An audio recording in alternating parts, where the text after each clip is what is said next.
గతంలో మహారాష్ట్రలో కూడా సేమ్ ఇట్లాగే మరాఠీలను బీసీలో కలుపుతూ నిర్ణయం తీసుకుంటే ఎలక్షన్ ప్రాసెస్ స్టార్ట్ చేసి టక్మని వాళ్ళు ఆ రిజర్వేషన్స్ అమలు చేయాలని ప్లాన్ చేశారు. కానీ సుప్రీంకోర్టు ఆపేసింది.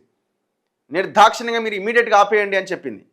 సో దీంతో అక్కడ ఎలక్షన్ ప్రాసెస్ స్టార్ట్ అయిన తర్వాత ఏదో ఫాస్ట్గా మూవ్ చేయాలని ప్లాన్ చేసినా కూడా కుదరలే. ఈడెట్లా కుదురుతుంది? ఎవరో ఒకరు కోర్టుకు వెళ్ళడం ఖాయం. లాస్ట్ 2018-19లో కూడా కేసీఆర్ ముఖ్యమంత్రిగా ఉన్నప్పుడు ఇదే లోకల్ బాడీ ఎలక్షన్స్ అప్పుడు 34% ఉన్న రిజర్వేషను దాన్ని అమలు చేయాలి అనుకున్నప్పుడు ఎస్సీ ఎస్టీలకు పోని మిగతా రిజర్వేషన్ అక్కడ వస్తున్నది 23%. సో దీంతో ఏం చేయాలో అర్థం కాక ఆయన ఏం చేసిండు, హైకోర్టు ఇట్లాగే జీవో తెచ్చిండు.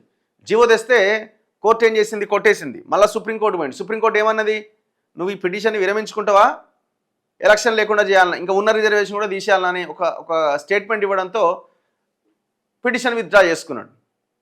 కానీ ఆ రోజు ఆయన ప్రయత్నం చేయలే. సరే వీళ్ళు ఈరోజు ఎంతో కొంత ప్రయత్నం చేస్తున్నారు. కానీ మీ ప్రయత్నము చిత్తశుద్ధి లేని శివపూజలాగా ఉన్నది.